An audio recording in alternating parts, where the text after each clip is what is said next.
5월은 가정의 달이라고 하고 5월에는 기념일이 참 많습니다.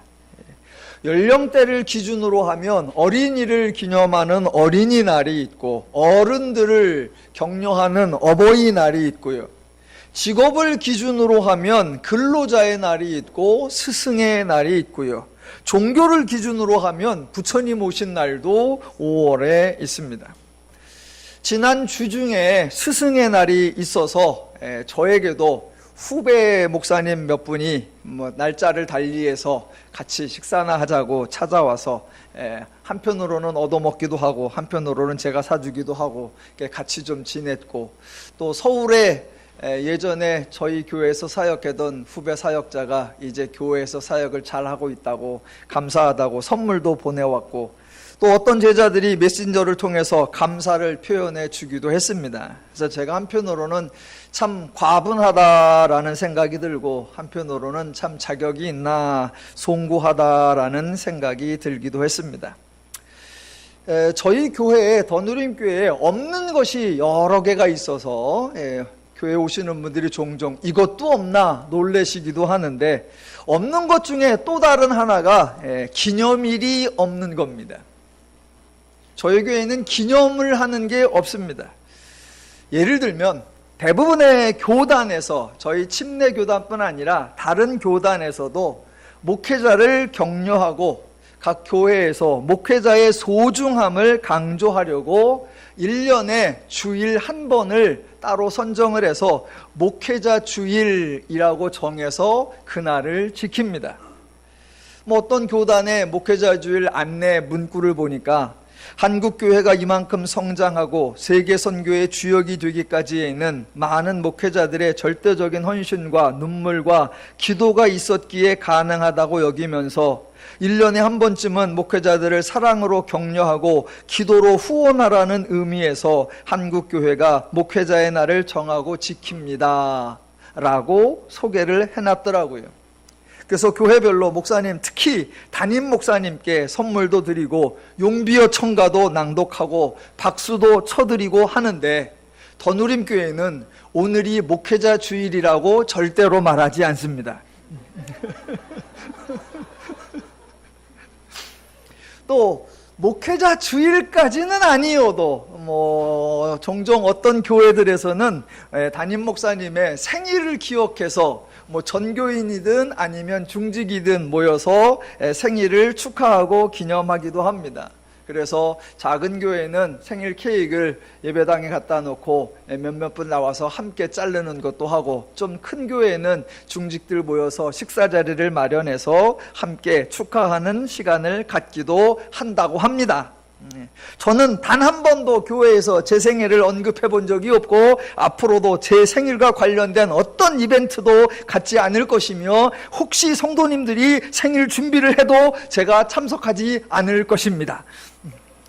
물론 저의 성역 몇 주년 기념, 저의 사역 몇 주년 기념, 그런 기념도 절대로 하지 않을 겁니다. 하나 재미있었던 실예를 하나 들어드릴게요.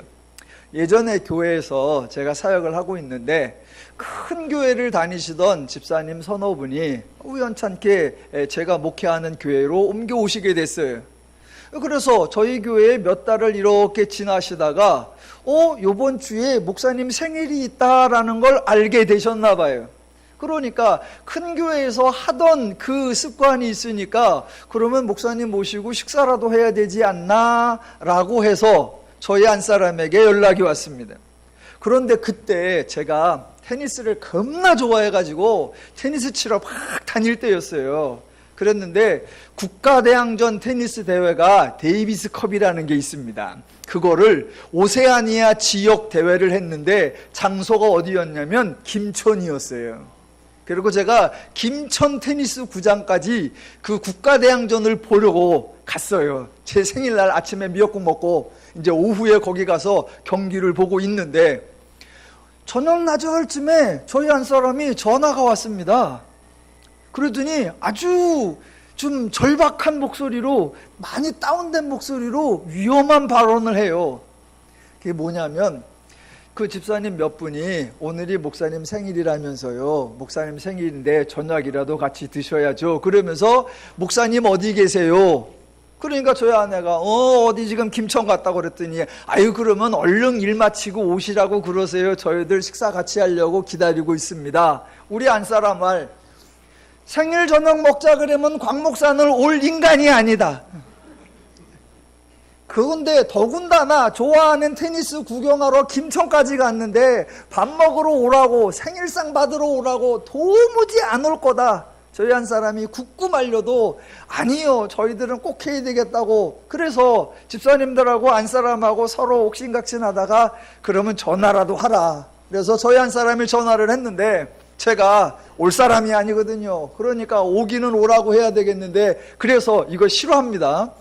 전화를 딱 보니까 웬일이야 전화를 다 하고. 그랬더니 저희 한 사람을 벌써 우리 아버님이 돌아가셨네. 싫어합니다. 싫어. 자기 아버지 저의 장인어른께서 돌아가셨다고. 그래서 제가 그 좋아하는 테니스 관람을 딱 중단하고 알아서 갈게. 시속 160, 170으로 쫙 꺼서 집에 오니까 집에 없어요. 벌써 갔나? 전화를 해보니까 식당에 앉아있어. 뭐 기왕 왔으니까 식당에 가보니까 집사님 서너 분 이렇게 모셔 앉아서 이제 고깃집에 앉아갖고 이 목사님 어쩌고 저쩌고 그래서 뭐 어차피 왔으니까 이제 함께 식사를 하고 두 번 다시는 그러지 말고 우리 안 사람에게 다음은 장모님 죽일 거냐? 예, 그 후 얼마 있다가 장인어른 돌아가셨습니다. 앞으로도 그런 거 안 할 겁니다. 또 하나, 저희 교회와 관련해서 없는 기념일 중에 하나가 교회 창립 기념, 교회 설립 기념일입니다. 더누림교회가 세워진 지도 여러 해가 되었습니다. 설립 때부터 함께 계신 분도 계시지만 나중에 오신 분도 계실 텐데 더누림교회가 언제 세워졌는지 잘 모르실 겁니다. 매 주일이 이렇게 지나가는데 제가 어느 주일날 이날이 더누림교회가 세워진 날입니다 라고 광고를 하지 않으며 주보에 교회가 언제 설립되었다 그런 기록이 없고 홈페이지 어디를 열어봐도 더누림교회 설립에 관한 이야기가 없습니다. 그래서 언제 세워졌는지도 모르고 몇 년이 지났는지도 모릅니다. 당연히 교회 설립 기념주의를 한 번도 지킨 적이 없고 제 생각에는 앞으로도 10주년이 지나도 20년이 지나도 전혀 그런 기념일을 행하지 않을 겁니다. 혹시 성도님들 중에 그거 목사님 혼자 독단적으로 결정하면 안 되잖아요. 운영위원회에서 10주년 하자고 하면 어쩌실 건데요. 성도총회에서 20주년 기념하자고 하면 어쩌실 건데요. 혹시 그렇게 물으신다면 성도님들이 하자고 하면 전 할 겁니다. 대신 거기에 참석해서 인상을 팍팍 쓰고 있겠습니다. 그래서 나중에 사진 찍어놨는데 하고 싶지 않은 표정이 역력하고 어먼 자리에 앉았다는 표정이 확 드러나게끔 그러게 앉아 있을 거니까 참조하시기 바랍니다. 매주마다 반복하지만 기독교의 주체, 기독교의 핵심, 기독교의 강조는 전적으로 하나님입니다.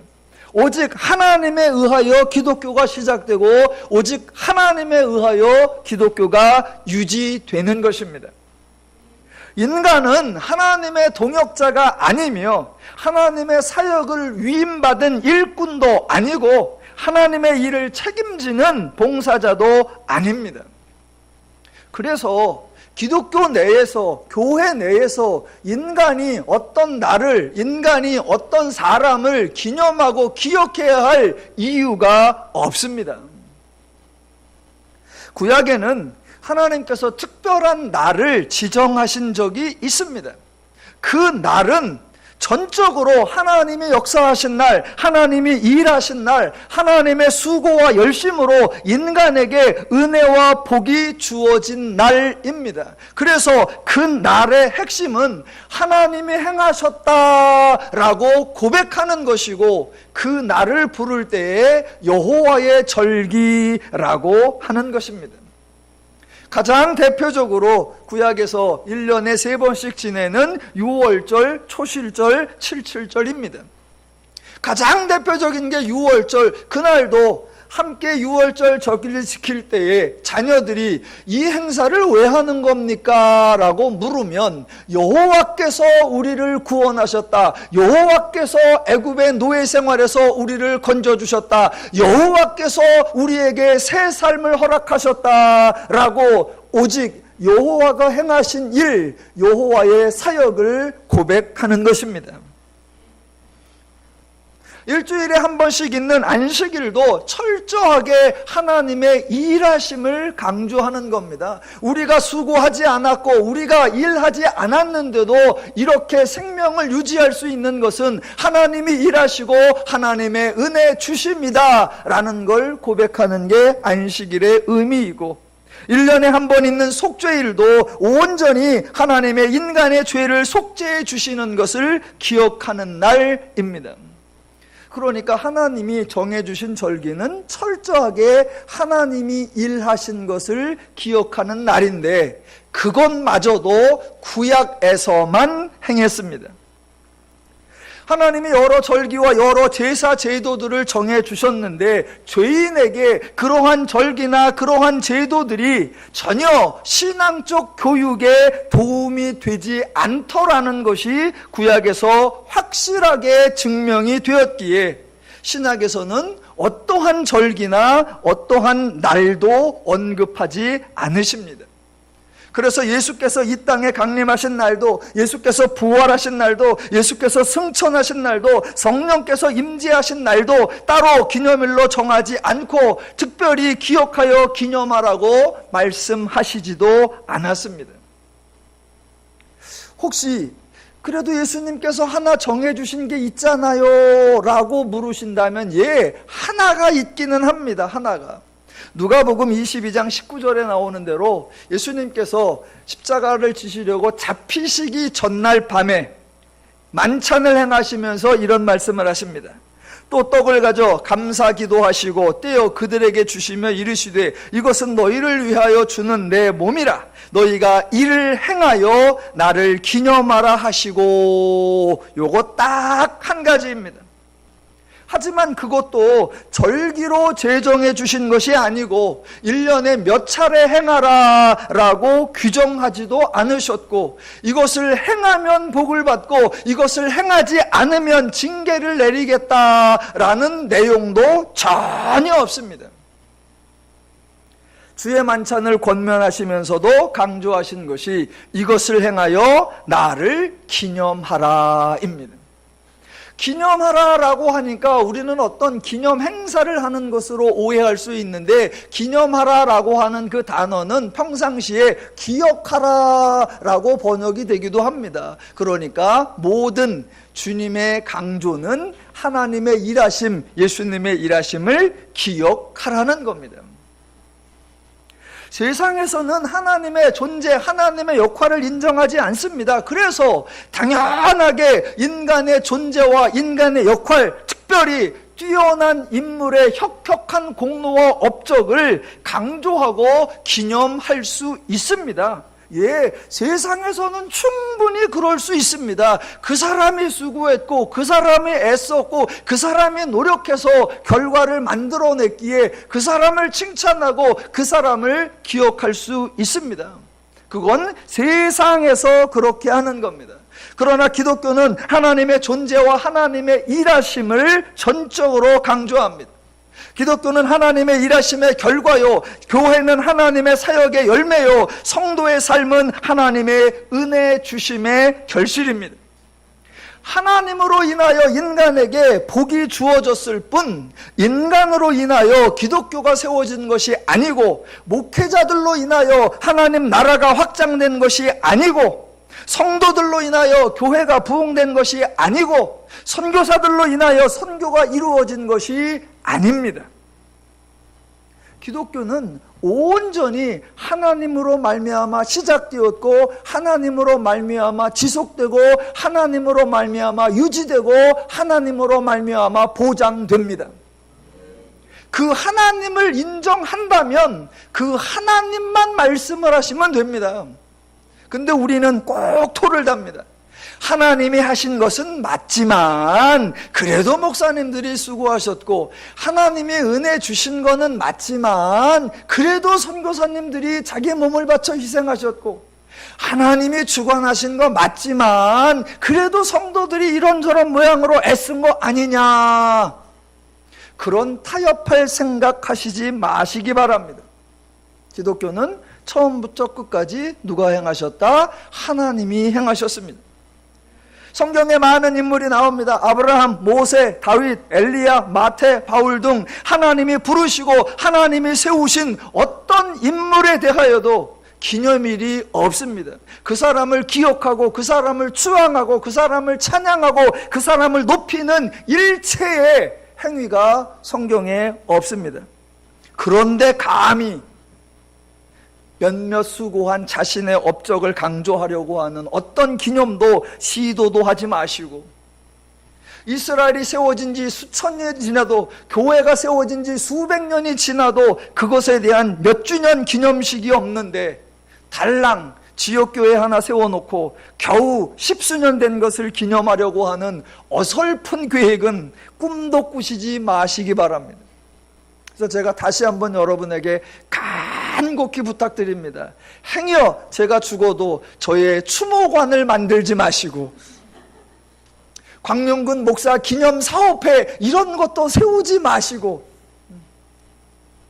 처음부터 끝까지 하나님이 하셨고 하나님의 은혜를 누리고 그것만이 기독교의 본질이라는 거 고백하시고 기억하시기를 주님의 이름으로 부탁을 드립니다.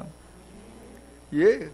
하나님이 세상과 다르고 하나님이 죄와 다르니까 그 하나님을 믿는 교회도 세상과 달라야 하고 그 하나님을 믿는 성도들도 세상과 달라야 하는 것이 정상입니다. 이런 말씀을 드리는 이유가 뭐냐면, 기독교가 하나님의 일하심을 강조한다, 이 의미를 철저하게 인식하고 계셔야 성경에, 특히나 신약성경에, 특히나 바울의 서신들을 읽으실 때 그 의미를 바르게 분별할 수 있기 때문입니다. 서신서는 사실은 좀 어렵습니다. 왜냐하면 사건이 하나도 없습니다. 사건이 하나도 없어요. 그저 편지예요. 그러니까 그 편지에 바울이 단어 하나, 표현 하나를 신중하게 골라 썼는데, 저희가 그것을 대충 보아서는 온전히 오해만 만들어낼 뿐입니다. 그래서 바울이 하나님의 관점에서 편지를 썼다라는 걸 기억하셔야 합니다. 하나 오늘 확인을 해볼 겁니다. 자, 데살로니가전서 1장 8절을 보시겠습니다. 주의 말씀이 너희에게로부터 마게도냐와 아가야에만 들릴 뿐 아니라 하나님을 향한 너희 믿음의 소문이 각처에 퍼졌으므로 우리는 아무 말도 할 것이 없노라입니다. 자, 딱 읽으시는 순간 여러분은 무슨 생각이 드십니까? 우와, 저희 믿음의 소문이 각처에 퍼졌으므로, 이야, 데살로니가 사람들 대단한 사람들이다 라는 느낌이 드십니까? 아니면 표현이 되게 과장돼 있네 라는 느낌이 드십니까? 데살로니가 교회나 데살로니가 성도들에 대하여 여러분이 좀 정보가 부족할 것 같아서 성경에 나오는 대로 간략한 정보만 드리면, 바울이 이방 지역을 순회하면서 복음을 전했는데 데살로니가라는 지역에 도착하여서 새 안식일 동안 회당에서 성경을 가르쳤다라고 합니다. 기록대로라고 하면 데살로니가 지역에 바울이 머무른 게 불과 3주간입니다. 그 3주간 말씀을 전했습니다. 그리고 그 3주 동안 말씀을 배운 사람들 중심으로 데살로니가 교회가 세워졌습니다. 그러니까 교회가 세워진 기간도 얼마 되지 않았고 거기에 모여있는 성도도 몇 되지 않는 그런 교회입니다. 더 심각하게 따져보면 그 데살로니가 교회에 복음을 전한 사람이 바울인데, 바울 자신도 동료 사도들이나 사역자들에게 과연 바울이 사도이냐 아니냐라고 하는 사도권을 의심받고 있는 그런 상황이었습니다. 그런 바울이 그런 교회에게 편지를 써서 그 교회의 소문에 대하여 말을 하는데 뭐라고 하느냐? 주의 말씀이 너희로부터 마게도냐와 아가야에 들릴 뿐 아니라 하나님을 향한 너희 믿음의 소문이 각처에 퍼졌으므로.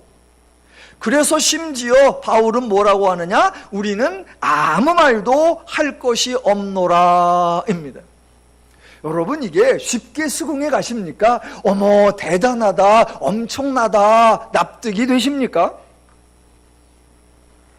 이게요, 일반적인 기준으로, 말 그대로 그냥 객관적인 상황으로 보면 엄청난 과장입니다. 너무나 비현실적 표현이고 좀처럼 이해가 되지 않는 표현입니다. 그러면 바울은 왜 이런 표현을 썼을까? 자기가 사도권을 의심받고 있으니까 자기의 사역을 어떻게든 강조하려고 해서 데살로니가 교인들의 믿음의 소문을 과대 포장한 것일까?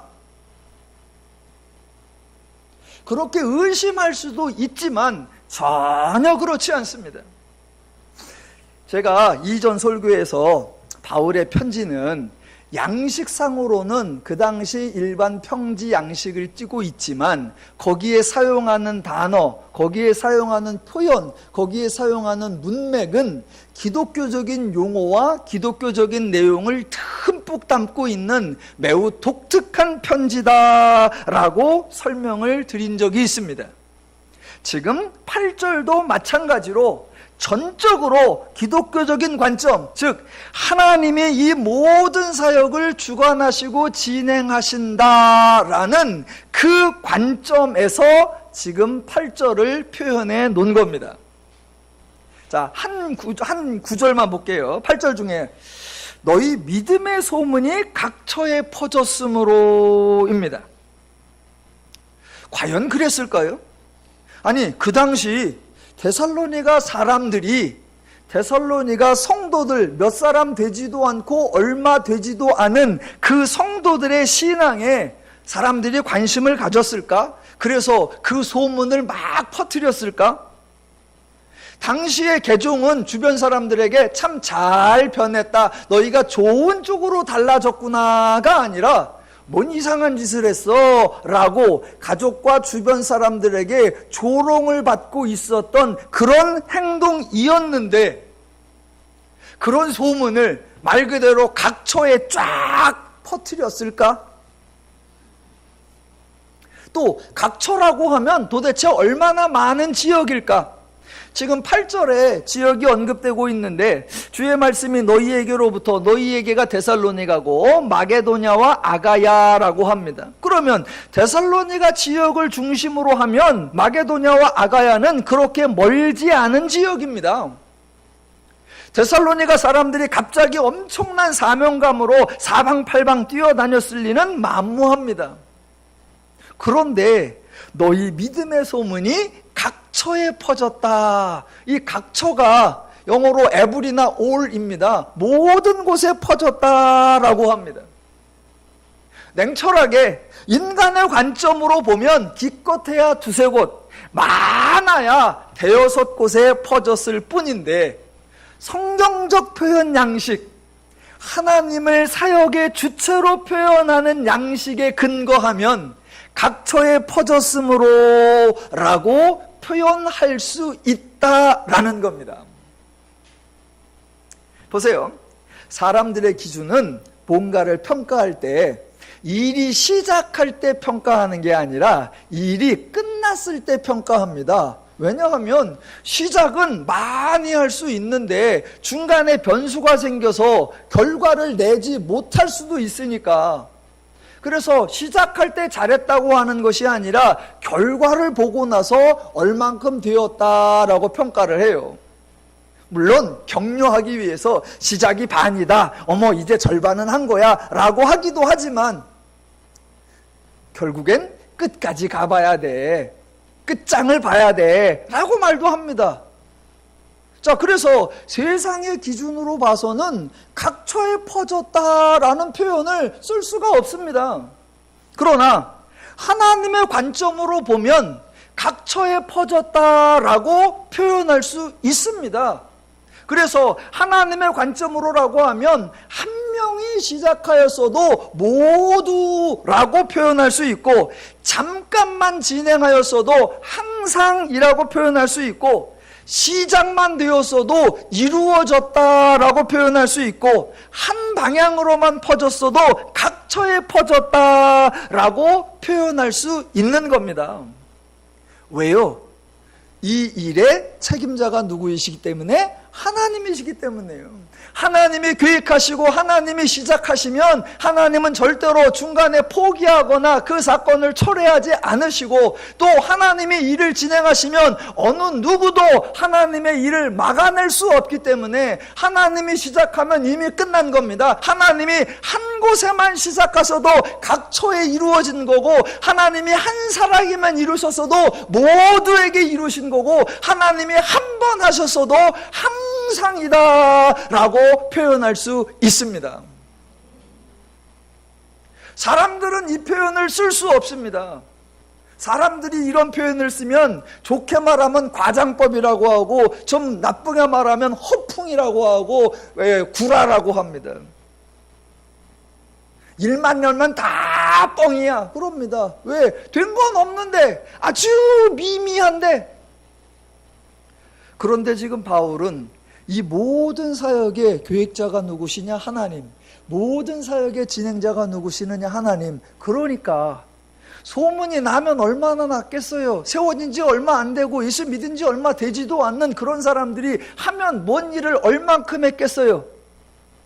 그러니까 냉정하게 보면 교회 지탱하기나 잘해라 라고 말할 수도 있어요. 그런데 바울은 전혀 다른 관점으로 합니다. 왜? 하나님이 하시니까.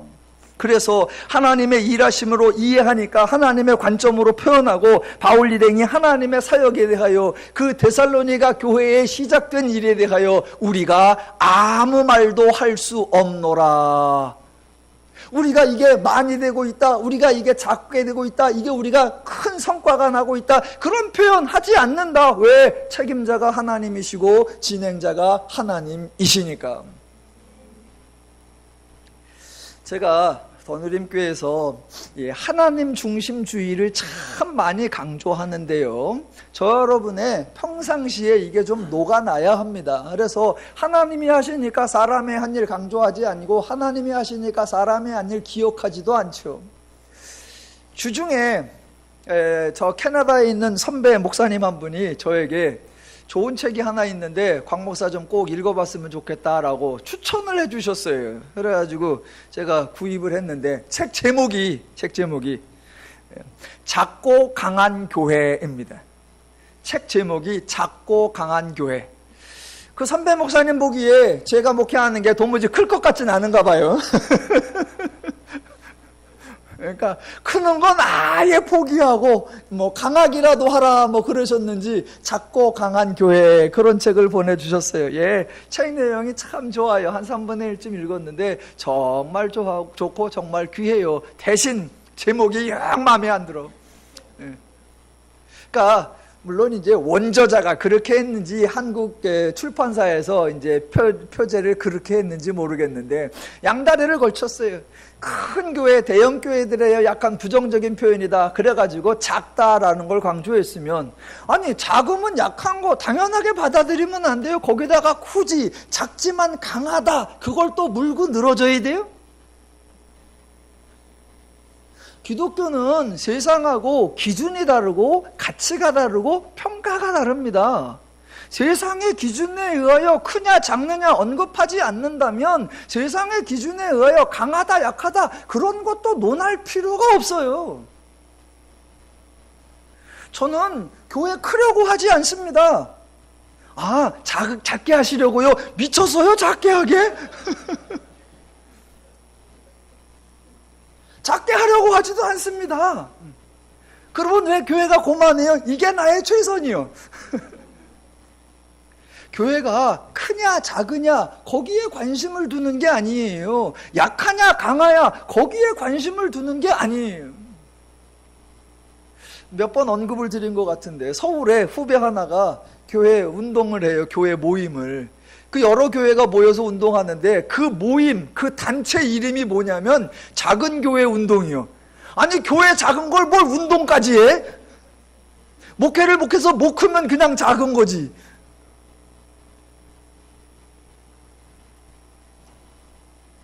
예, 교회는 크게 한다 작게 한다 그런 말 자체를 언급하는 게 아니고, 저와 여러분이 평상시에 교회의 평가는 성공하는 뭔가 뭐가 성공입니까? 하나님 앞에 서는 게 성공입니다. 예, 그런 말 자체를 싹 빼는 거예요. 기독교는 하나님이 시작하시고 하나님이 운행하시고 하나님이 주관하신다. 그러면 성도는 뭐 하는 거예요? 그 교회에서 하나님을 기뻐하고 하나님을 즐거워하고 하나님으로 인한 성도의 삶을, 자유와 평화와 안식의 삶을 누리는 것, 그것으로 충분한 것입니다.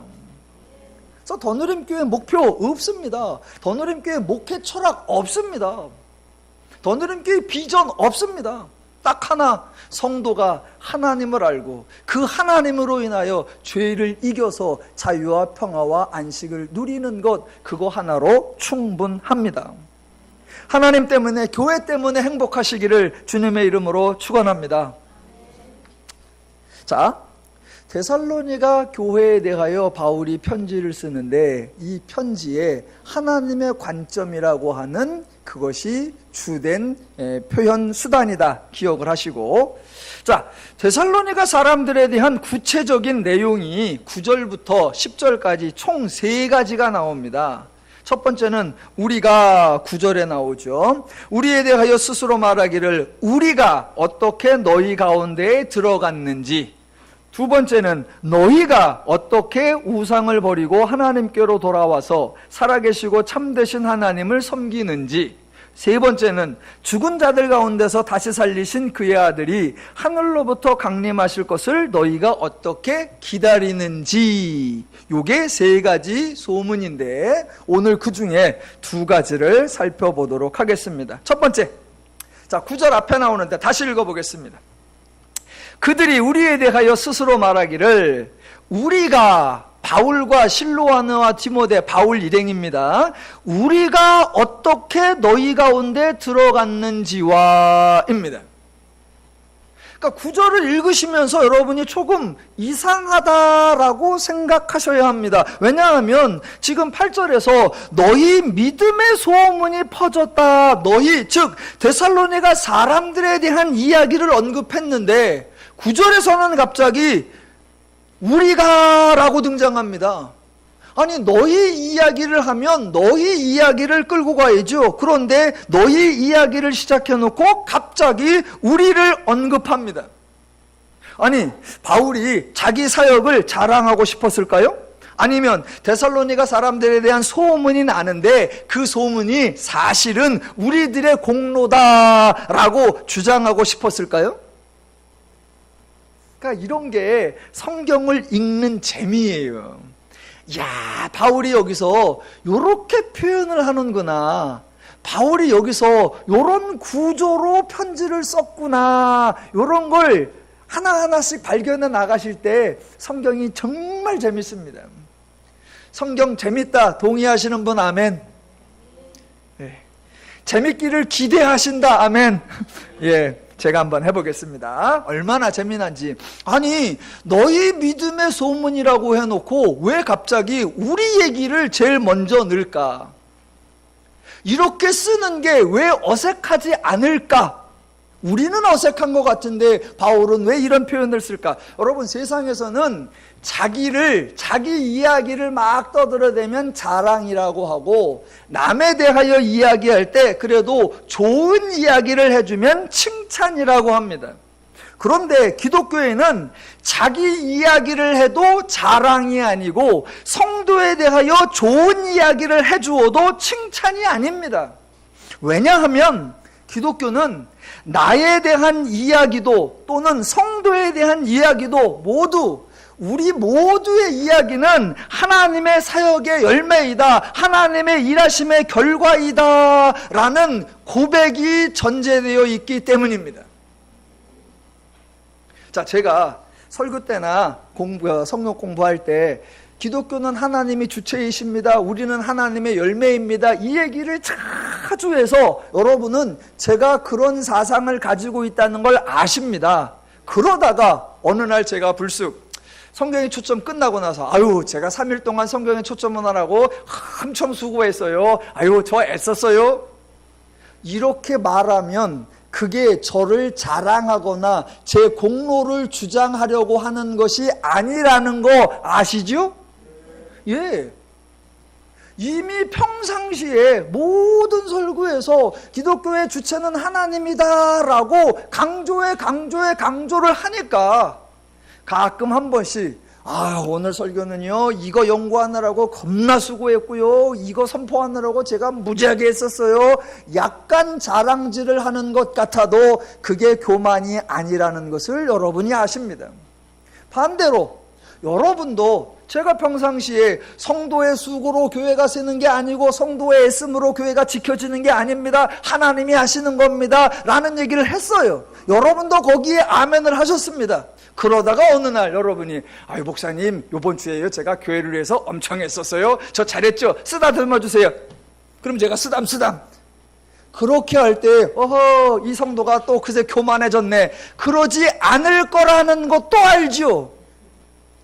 왜냐하면 말하는 자와 말 듣는 자가 상호간에 우리는 우리 모든 것이 하나님의 은혜요, 하나님의 일하심의 결과이다 라는 고백을 공유하고 있기 때문입니다. 그러니까 성도는 무슨 말을 하느냐에 따라 말의 의미가 달라지는 게 아니라 그 사람이 어떤 신앙 고백을 가지고 있느냐에 의하여 어떤 말을 해도 오해가 발생하지 않을 수 있고 어떤 말을 해도 충돌이 발생하지 않을 수 있습니다. 그래서 성경은 성도는 같은 마음을 가져라, 더 나아가 예수의 마음을 가져라 라고 하는 겁니다.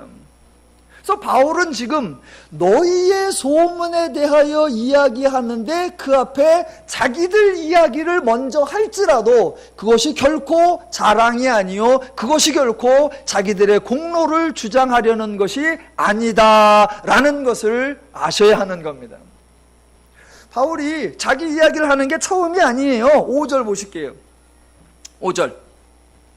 이는 우리 복음이 너희에게 말로만 이른 것이 아니라 또한 능력과 성령과 큰 확신으로 된 것임이라. 우리가 너희 가운데서 너희를 위하여 어떤 사람이 된 것은 너희가 아는 바와 같으니라. 예, 바울 일행들 자기 이야기를 한 번 더 했었어요. 그런데 5절도 표현이 참 재미있습니다. 자, 보세요. 그냥 지금 5절이 이렇게 표현되어 있죠. 끝에 우리가 너희 가운데서 너희를 위하여 어떤 사람이 된 것은 너희가 아는 바와 같으니라. 왜 글을 이렇게 써요? 그냥 우리가 이런 사람이 되었다, 우리가 저런 사람이 되었다, 그렇게 밝혀주면 편하잖아. 근데 아주 애매하게 우리가 어떤 사람이 되었는지 너희가 아는 바와 같다 이래요.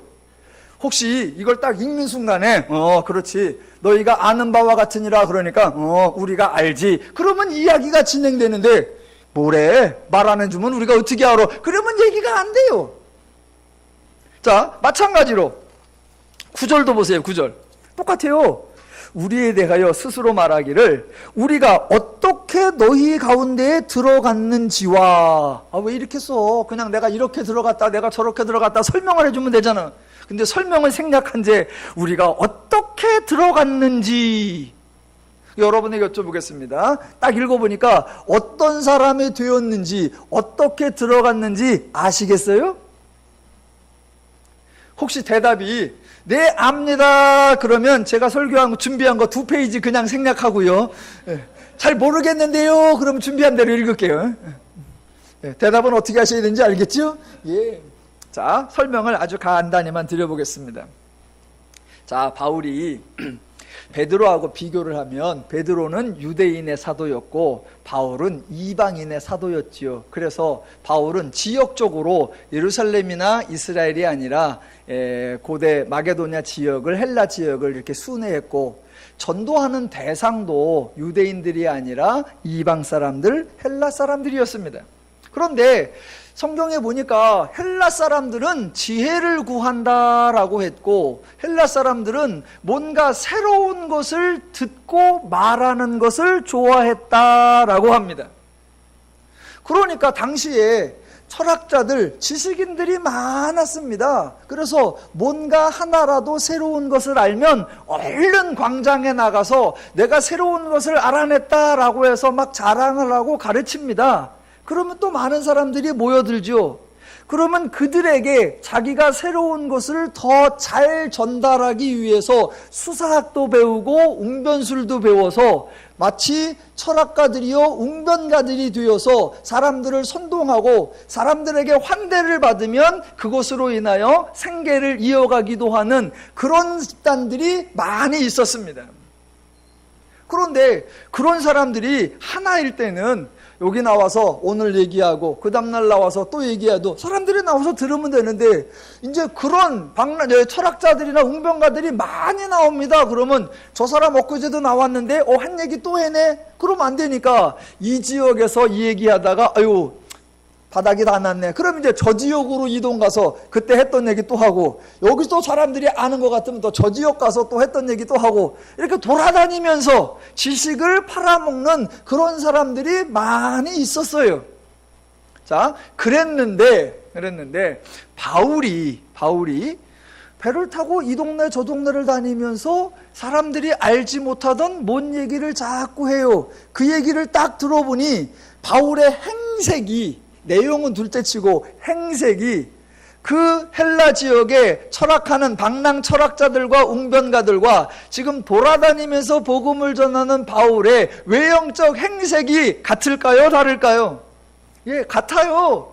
딱 보면 아유 저것도 또 몇 가지 아는 거 하나 갖고 동네방네 돌아다니면서 헛소리 붕붕하면서 사람들 긁어 모으는 또 그런 인간 또 하나 왔구만. 바울이 3차 여행을 했다라고 하니까 아유 작년에 왔던 바울이 또 왔네. 그런 형태가 되고 있는 겁니다. 제3자들 입장에.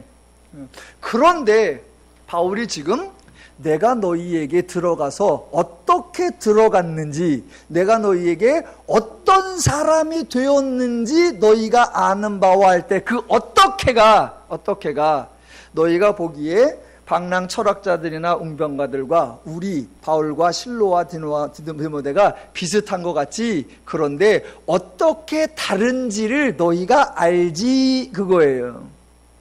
그럴 때 어떻게 다르냐, 크게 두 가지가 달라요. 첫 번째는 전하는 내용이 다릅니다. 전하는 내용이 부활하신 예수에 관한 내용이었습니다. 성경 구절을 읽어드릴게요. 사도행전 17장 18절.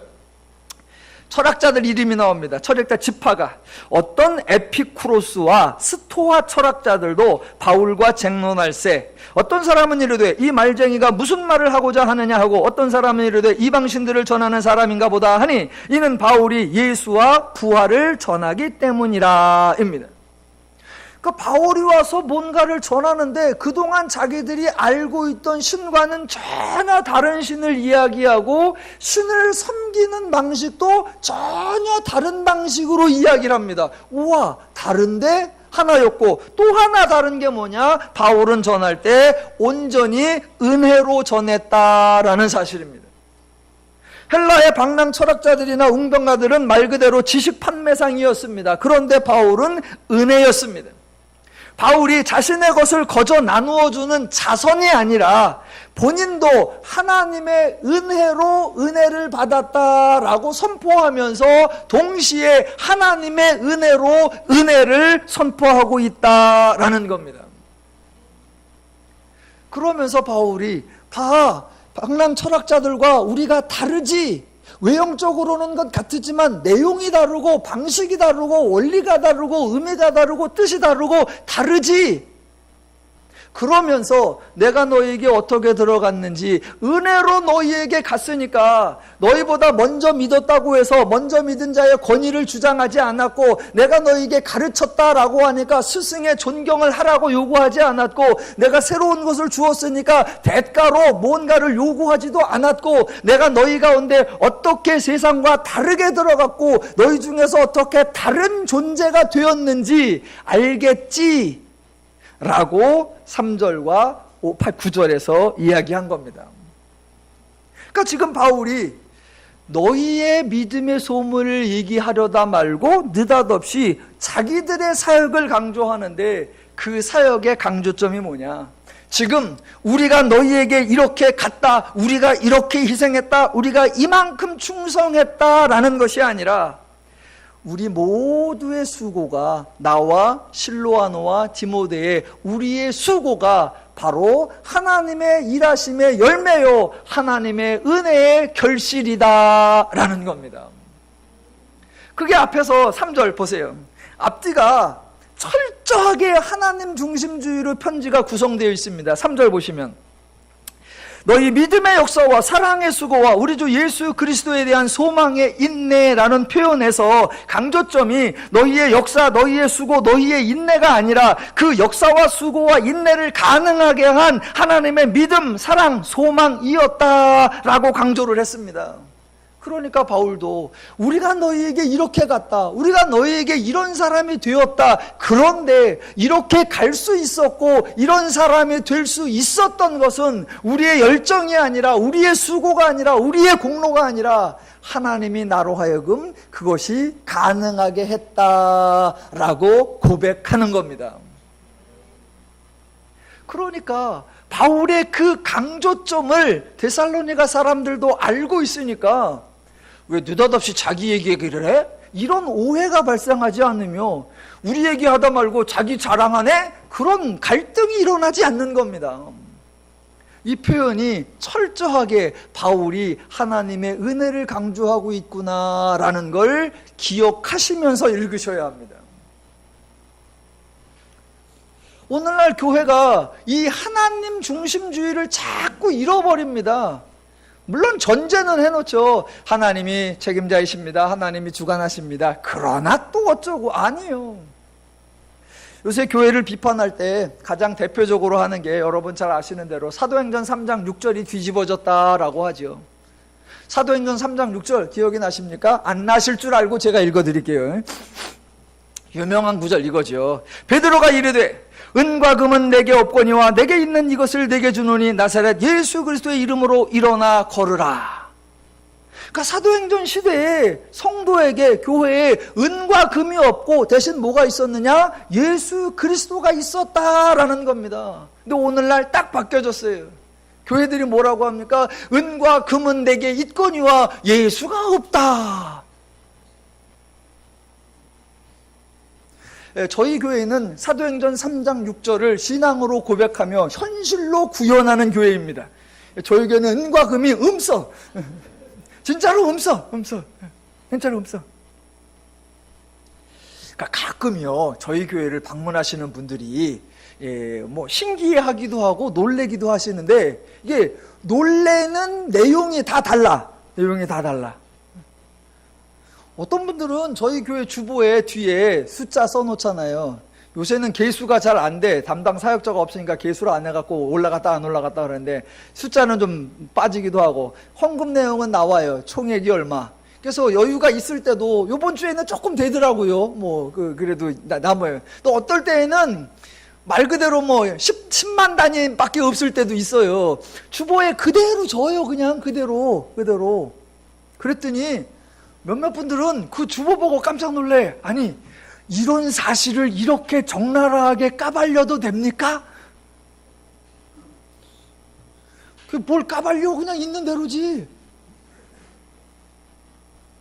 제가 분명하게 말씀드릴게요. 우리 교회는 800억 비자금 없어요.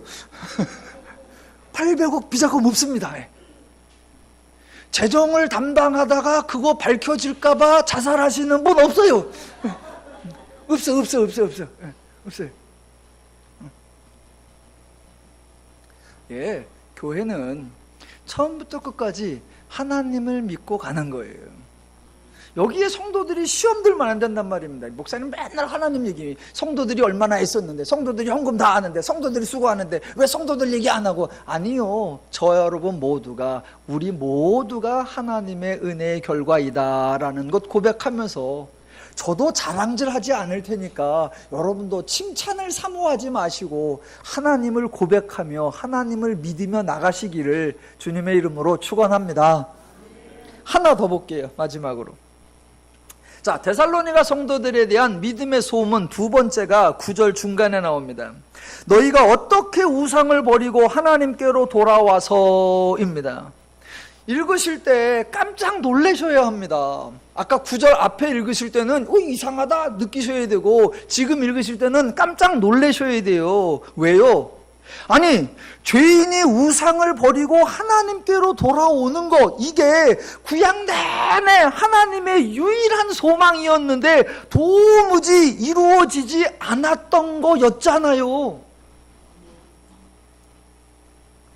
구약에서, 이스라엘 신앙에서 죄인들이 정말 지긋지긋하게 반복한 표현이 뭐예요? 여호와를 버리고 여호와를 떠나고 여호와를 잊고 였습니다. 이거는 따로 제가 본문을 찾지 않아도 됩니다. 구약에 아무데나 확 펴봐요.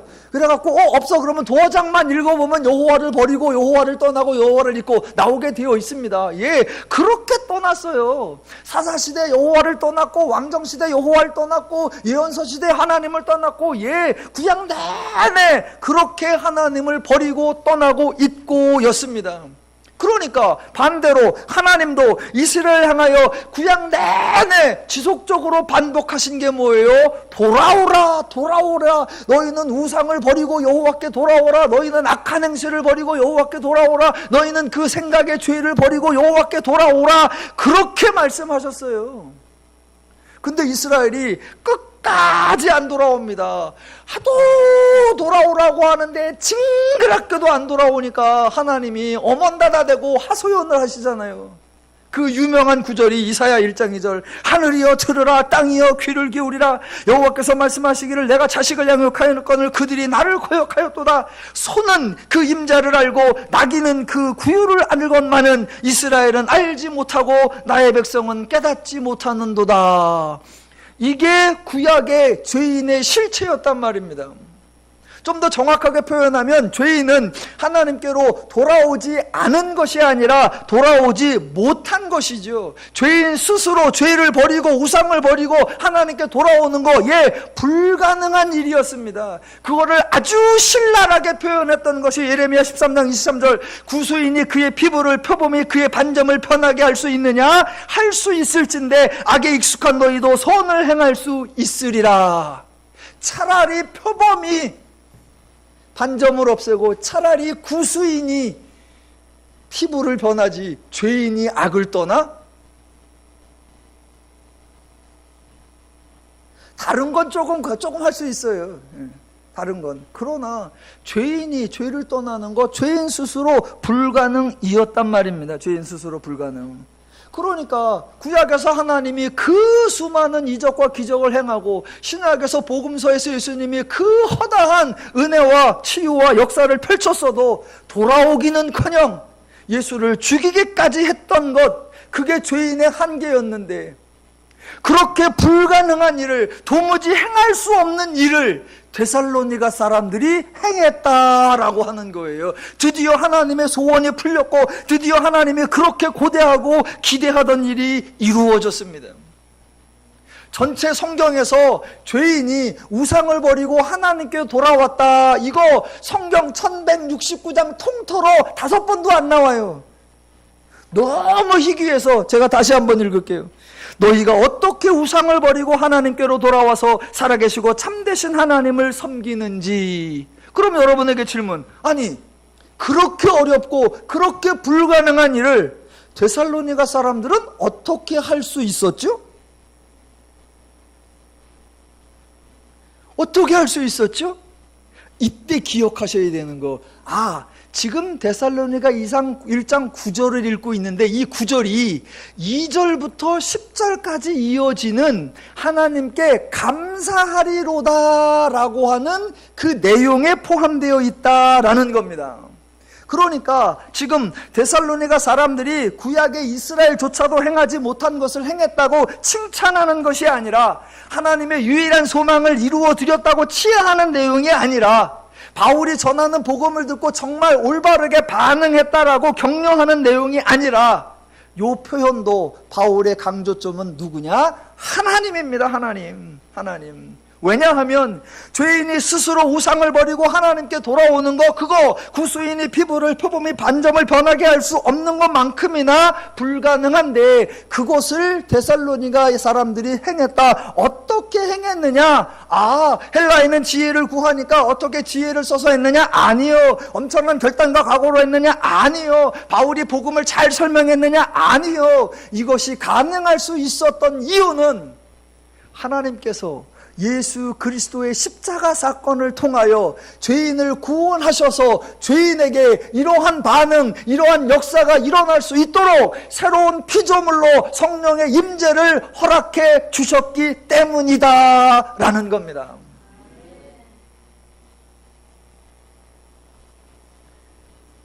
너희가 애썼다 아니에요. 엄청난 일을 행했다 아니에요. 수고했다 아니에요. 너희가 이런 일을 할 수 있었던 거 하나님의 은혜야. 너희가 이렇게 반응할 수 있었던 거 예수 십자가 사건의 열매야. 너희가 그 믿음을 지키는 거 성령의 역사하심의 결실이야 라고 바울은 또 하나님이 하셨다라고 강조합니다. 그러면 바울이 말했던 우리가 너희 가운데 어떻게 들어갔냐면 이거 하나님이 우리로 하여금 그렇게 할 수 있게 하셨어 라고 하나님 얘기였고, 너희가 우상을 버리고 하나님께 돌아온 거 그거 하나님이 하셨기 때문이야. 누구 얘기를 해도 무슨 얘기를 해도 바울의 철저한 고백, 바울의 모든 표현에는 기독교는 하나님이 하셨고 성도는 하나님의 은혜 받은 자요 복 받은 자다라는 고백이 선포되어 있는 것입니다. 그래서 저 여러분이 꼭 기억하셔야 합니다. 기독교 하나님이 역사하셨다. 그래서 성도는 은혜와 복을 받은 자들이다. 믿으시면 아멘 하시겠습니다. 예, 저와 여러분이 이렇게 은혜를 받으신 분, 복을 받으신 분, 구원을 받으신 분, 하나님의 성도라는 분을 인정하시고 고백하셔야 하나님의 은혜를 누릴 수 있는 것이 시작됩니다. 내가 수고한다, 내가 희생한다, 내가 충성한다 그러면 누림이 되지 않습니다. 내가 수고했으니까, 내가 충성했으니까, 내가 헌신했으니까 이제 하나님이 어떤 복이 올까, 어떤 은혜가 올까 그걸 기대하고 사모하기만 하면 누릴 기회가 없습니다. 정반대로 나의 나됨이 하나님의 은혜로다. 나에게 있는 모든 은사와 달란트와 모든 예수의 마음과 이렇게 헌신할 수 있는 여력과 헌신할 수 있는 기쁜 마음을 주신 거, 이거 자체가 내가 하나님의 은혜를 받은 거다라는 고백이 있어야 이렇게 할 수 있는 게 즐겁다, 이렇게 행하는 마음이 든 것이 감사하다, 그래야 감사하고 기뻐하고 즐거워할 수 있고 누릴 수 있는 것이죠. 그래서 바울의 편지 하나하나 기본 전제 하나님이 하셨구나. 그래서 저와 여러분이 더누림교회에서 신앙생활을 가시는 모든 날 동안에 그 하나님으로 인하여 은혜 받은 나와 우리에게 은혜 주신 그 하나님이 기어코 우리를 책임지실 거라고 하는 그 하나님에 대한 신뢰에서 오는 자유함과 평안함과 담대함, 그 하나님으로 인해 멋지고 즐겁고 평안하고 행복한 신앙생활을 누려가시기를 주님의 이름으로 축원합니다. 기도하겠습니다.